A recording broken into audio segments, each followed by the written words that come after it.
guys! Welcome back to my YouTube channel. You're watching me, Lindsay. And for today's vlog, this is going to be different guys because I'm going to share with you myself. Because I want you to get to know me and I want to be connected with you guys. Gusto ko na mas makilala niyo pa ako and mas makilala ko pa kayo. And para mas magkaroon din tayo ng connection. Ganun. So, itong video na to, we will not do any makeup or we will not do any DIYs or whatever. I will just answer questions. So, without further ado, let's move on with the video. So, before tayo mag-umpisa, syempre, introduce ko muna yung sarili ko. So, my full name, when I was dalaga pa, is Joanna Lindsay Adame Francisco. When I got married, my full name became Joanna Lindsay Francisco Claveria. I am 24 years old, married, and expecting 1 kid. So, right now, I am 5 months pregnant. I am going to give birth April 2020. So, expect nyo na that I'm going to have a baby by April or by next year. Location, I am from Bataan, Philippines. Dito talaga ako pinanganak and until now, nandito pa rin ako. Okay, what's your major and job? Major ko talaga is Bachelor of Science in Accountancy. So, nakapagtapos ako nun sa PUP Bataan nitong 2016 and then noong 2017 I decided to take a post-baccalaureate in teaching education. So kumuha ko ng units ng EDUC for a year and then I took the licensure examination for teachers last September 2018 and I luckily passed. Pero yung sa accountancy, wala pa akong lakas ng loob, girl. Kasi sobrang hirap nun eh. Parang ang daming subjects, ang daming gastos, and parang yung pressure mo is nandun na agad na parang sa isip mo, girl, pinag-aralan mo yun ng 4 na taon and then hindi mo yung ipasa, diba? So, may pressure na agad. Pero, I have plans to take the CPA board exam. Yun nga lang, wala pa talaga siyang sure date and hindi ko pa talaga alam kung kailan ako magkakaroon ng lakas ng loob. Feeling ko kung magkaroon man ako ng lakas ng loob, walang makakalam. So, I'm done introducing myself to you. Now, let's answer naman questions para you will get to know me more. First question, best friend. I have 3 best friends. I consider them my best friends. Walang lamang, walang naiiwan. 3 sila.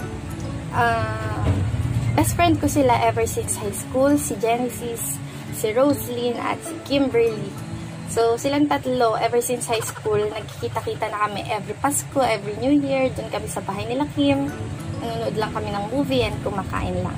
So, yun lang. Yun yung best friends ko kasi ever since high school talaga. Ewan ko pero feeling ko talaga mas malaki yung feeling ko talaga mas malaki yung possibility na mas maging best friend mo na in lifetime yung mga high school friends mo kaysa sa college. Kasi yung high school friends mo, kalapit mo lang ng bahay. As in, nilalakad lang namin yung bahay ng isa't isa. Kaya po sila naging best friend kasi ang lapit lang eh. Kapag may usapan, go agad. Ganun. Next, favorite food. Favorite food ko, when it comes to food, ang naisip ko agad na sagot dito is sinigang. Kasi paborito ko siyang ulam. Pero di ba dapat favorite ulam? Favorite food ba? Consider na siya as favorite ulam. Whatever. Pero sinigang talaga yung pinaka-paborito kong ulam sa lahat. And when it comes to food, sinigang talaga. Walang iba. Kapag walang ibang ulam dyan, kahit pakainin mo ako ng sinigang araw-araw, okay lang. At kahit anong sinigang pa yan. Sinigang na bango, sinigang na hipon, sinigang na baboy. Para sinigang naman, hindi pa ako nakakatikim yun. Okay, favorite color ko. Ano ba favorite color ko? Actually, hindi ko alam eh. Pero, parang as of now, parang mas gusto ko yung mga skin tone when it comes to clothes. Pero sa favorite color ko ever since, pink yung sinasagot ko kasi talagang maarte ako. Pero, ngayon wala. Wala akong paborito ko. Kahit ano na lang siguro, basta bagay. Ganun. Favorite movie. Ang dami kong favorite na movie, as in. Pero, siguro nga yung favorite movie ko talaga is yung 50 First Dates. Kasi as in, parang ang ganda niya. Tom. Hi, I'm Tom. Henry. Marlon. Doug. Lucy. Hi. Oh, those are cool flip-flops. Where'd you get them? You like those? It's an interesting story. I was over on the North Shore the other day. Hi, I'm Tom. Huh? Henry. Hi. Marlon. Tom lost part of his brain in a hunting accident. His memory only lasts 10 seconds. I was in an accident? That's terrible. Don't worry, you'll totally get over it in about 3 seconds. Get over it? I mean, what happened? Did I get shot in the brain? Diba? Yun, mahilig kasi ako sa mga love stories, ganun. Pero when it comes to sine, ang pinapanood namin ni LCD is horror. Kasi, wala, maganda kasi talaga yung horror, diba? Kahit na matatakotin talaga.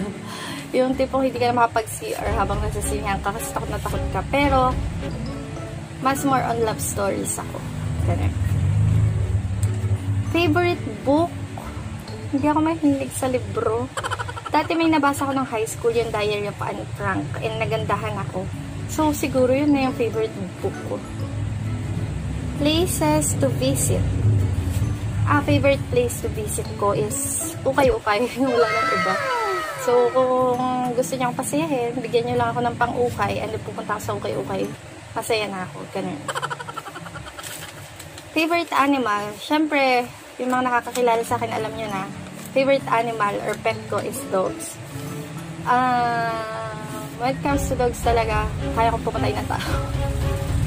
Hindi naman sa kaya pumatay ng tao, pero lalaban talaga ako when it comes to dogs. Ayaw na ayaw ko yung kinakawawa nyo yung mga aso nyo, yung gagawin nyo silang banta, yung iiwan nyo sila kung saan-saan sa kalye, tapos masasagasaan sila, diba?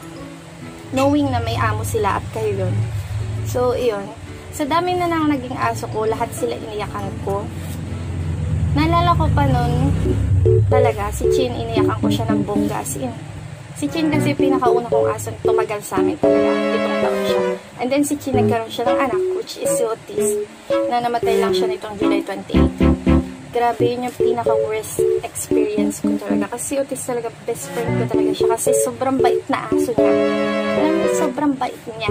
Hindi siya nagagalit, hindi siya nag-aangil, hindi siya nakikipag-away, hindi siya nangagawa ng pagkain. Ganun.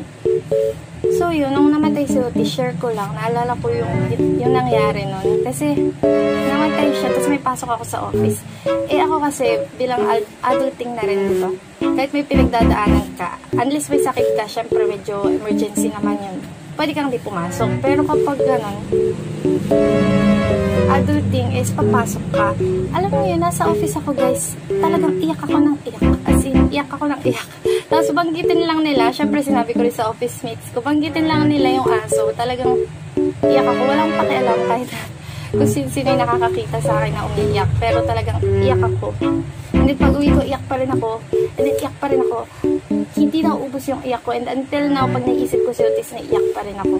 So, talagang 2018 ang pinaka-iniyakan ko na taon. Tapos, alam niyo ba, after nun, nag-ampun ulit ako. Wait lang. After nun, nag-ampun ulit ako ng aso. Si Otis ulit. Otis yung pinangalan ko sa kanya. Tapos, ayun, namatay lang din siya. After ilang buwan niya pa lang sa amin, 2 buwan. So, malas, nung taon na yun, dapat din na lang ako nag-ampon. Kasi inisip ko baka napabaya ko lang yung aso. Ayun. Tapos ngayon, lipat na tayo ng topic kasi naiyak na ako. Balik tayo ngayon. Ang aso namin ngayon is 7. 7 sila. Tapos may 4 na tuta kami. So parang nagkaroon ng kapalit yung mga namatay. Kasi last year din, no, not last year po. This year, nitong summer, grabe, nagkaroon ng sakit yung mga aso namin. And nawala yung 2 namin. Distemper yung naging sakit nila. Tapos, yung isa ko may distemper pero gumaling. Si Palito. Yun. Ang dami ko sinabi. Favorite sport? Wala akong favorite sport. Pero, nung high school ako, siguro talent ko nang sasabihin ko dito. Nung high school ako, member ako ng theater arts. Yes. Yun. Nag-acting kami, ganun. So, medyo marunong akong umarte kasi nga nung high school. SPA ako. SPA, Special Program in the Arts. Yung section na yun, lahat kayo may talent dun.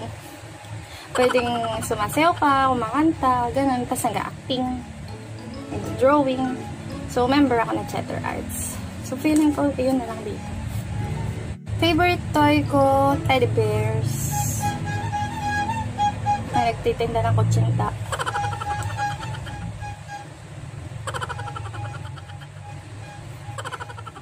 Ayan, umisa siya. So, favorite toy ko is teddy bears. Yun lang. Wala nang ibang favorite na toy. Feeling ko wala naman na talaga. Pag nakakita ko ng teddy bear, bumabalik ako sa pagkabata ko. Ganun. Favorite school subject ko, math, nung high school. Nung college, nag-accountancy ako. Ayun, tad ako sa math. 11. Favorite TV show, Itbulaga. Favorite drinks, Chucky. Wala nang iba. Chucky talaga yung iti-crave mo ng bongga-bongga. Favorite fruit, mango. Parang gabi pa. Mango, ang dami. Lahat yata paborito ko. Mango, apple, peras, orange, grapes. May ayawan ka bang fruits? Atis, ganun. Lahat paborito ko. Lahat ng prutas paborito ko. Favorite game, Mobile Legends. What food do you hate? Madami akong ayaw na pagkain. Ay, maunti lang pala. Ang gulo ng buhay. Hindi kasi ako kumakain ng okra. Yun lang naman yung hindi ko kinakain so far. Dati hindi ako kumakain ng munggo, pero kumakain ako ngayon. What's your favorite thing to do in school? Naalala ko dati yung pag-boring yung klase. Nagle-lettering lang ako sa likod ng notebook ko. Yun lang. Hindi, may sasagot ba dito ng favorite niyang gawin mag-aaral? Kasi ako hindi. Nagle-lettering ako, tapos yun lang, nagle-lettering, di naman ako marunong mag-drawing eh. Lettering lang ng pangalan ng crush, ganyan, pangalan ng aso ko. What's your favorite thing to do with your mom? Siyempre, favorite thing to do with my mom, siguro yung nagpapa-facial kami, nag-shopping kami, ganyan. Namimili kaming damit, kumakain. What's your favorite thing to do with your dad? Manood ng TV. Kasi talaga pag nanonood kami ng TV, ginajudge namin yung mga nasa palabas, tapos pinagtatawanan namin. Hindi naman sa pinagtatawanan namin, pero kinakausap namin yung nasa TV. Alam niyo yun, yung halimbawa may nagsasalita. Who do you love the most? Siyempre yung family ko, si Elsie, yung family niya, yung mga aso ko. Yun, yung buong family. What do you like the best about yourself? Ako kasi, iyakin kasi ako ng tao. As in, iyakin talaga ako. Kahit napakaliit na bagay niyan or konting bagay lang na masabi mo sa akin, iyakin ako, matampuhin ako, madamdamin ako, ganun. Pero, ang gusto ko kasi sa sarili ko,